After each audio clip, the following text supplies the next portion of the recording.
Mix by AG recording studio.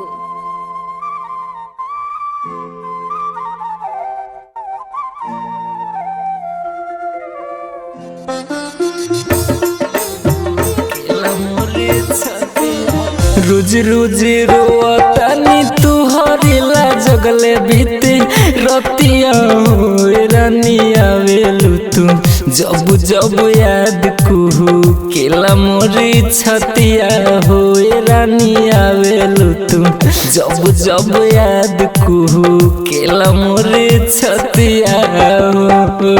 जी प्रभुनंद जी, अरे खुदा ने इश्क बनाया होगा तब उसने भी इसे आजमाया होगा। हमारा औकात क्या है, कम भक्त इश्क ने तो खुदा को भी रुलाया होगा, रुलाया होगा।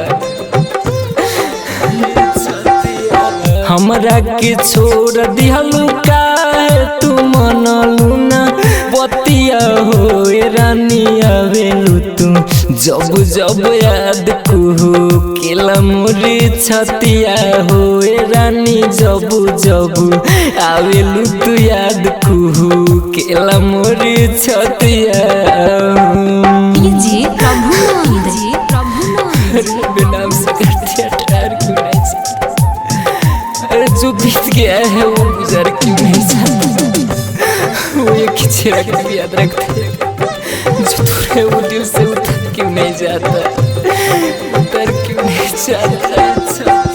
संदीप प्रदीप सोनू सत्या के मरले रहू मोतिया होए रानी आवेलू तू जब जब याद कुहू केला मोरी छतिया होए रानी आवेलू तू जब जब याद कुहू केला मोरी छतिया।